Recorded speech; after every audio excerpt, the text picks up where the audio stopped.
এখন দেখুন এই শীতে অস্ট্রিয়া হাইব্রিড হিবিস্কাস, এটা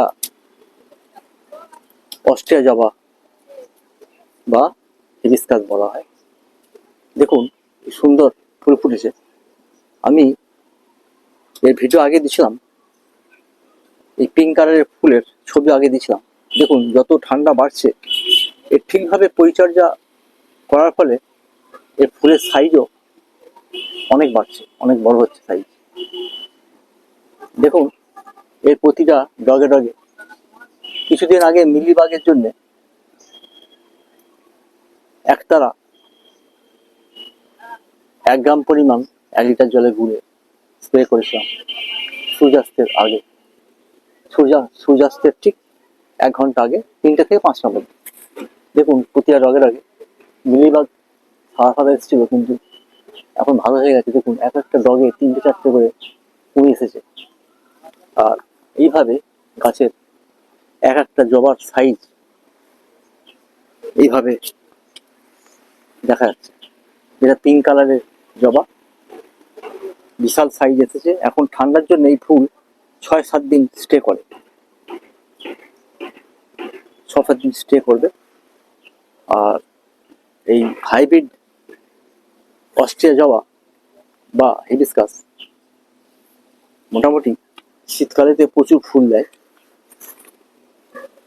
এই সময় দেশি জবা যেমন ফোটেই না, প্রায় খুব কম। ফেব্রুয়ারি মার্চ পর থেকে দেশি জবা প্রচুর ফোটে, কিন্তু হাইব্রিড জবা সারা বছরই পাওয়া যায়, তবে শীতকালে খুব বেশি পাওয়া যায়, অন্য সময় কম ফোটে। এই গাছের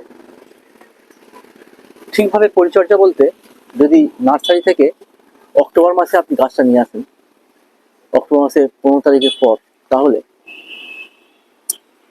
মাটি মিক্সিং বা সয়েল মিক্সিং, চা কাপের 1 কাপ পাতা শাক অথবা ভার্মি কম্পোস্টের সাথে পাতা শাক মিশিয়ে দিতে পারেন।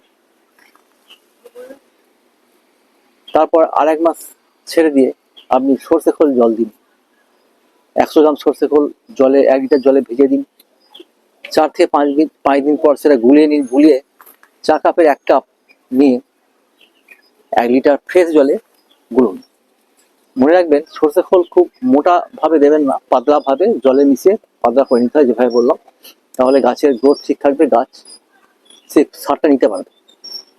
সবসময় ভাবতে হবে বেশি সার মানেই ভালো ফুল নয়। বেশি সার দিলে আপনার খরচাও বাড়বে, ফুলও ভালো হবে না, গাছও ভালো হবে না। গাছের এমন জায়গায় রাখুন যাতে এয়ারি এনভায়রনমেন্ট থাকে, বাতাস খেলে। এমন জায়গায় রাখুন 6-7 ঘন্টা সানলাইট পাবে। আর জল দেবেন ঠিকভাবে চিন্তা করে। গাছের গোড়া মোটামুটি স্যাঁতস্যাঁতে আছে, একটু শুকিয়ে গেছে, তারপরে জল দেবেন। বেশি ভিজে থাকলে জল দেবেন না। শীতে যেমন জলটা কমই লাগে।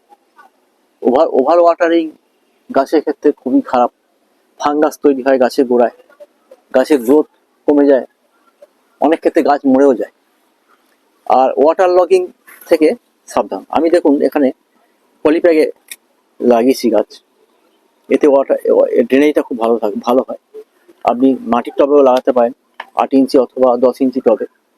সেক্ষেত্রে আপনি নিচে হোল আছে, হোলটার উপরে একটা খোলাম রেখে, তারপরে একটু 1/2 ইঞ্চি পাথরের কুচো দিন, 1 ইঞ্চি লেয়ার, তার উপরে 1 ইঞ্চি বালি দিন, তারপরে মাটি দিন, মিক্সিং সয়েল দিন। এইভাবে গাছ যদি আপনি পটিং করেন, তাহলে গাছের ড্রেনেজ ভালো থাকবে। ওয়াটার লগিং হয়ে গেলে গাছ মরে যেতে পারে। আর টাইমে টাইমে আপনি খোল জল দিন। খোল জল যদি দিতে না পারেন, তাহলে গাছ পটিং করার 20-25 দিন পর আপনি ডিএপির দানা 5টা-6টা, একটা 6 ইঞ্চি টবে, 8 ইঞ্চি 10 ইঞ্চি টবেতে 8টা দানা দিন গাছের গোড়া থেকে একটু দূরে। আর 1.5 চামচ, চা চামচের 1.5 চামচ সর্ষে খোলের গুঁড়ো দিন, দিয়ে একটু মাটিটা কুড়ে দিয়ে জল দিন।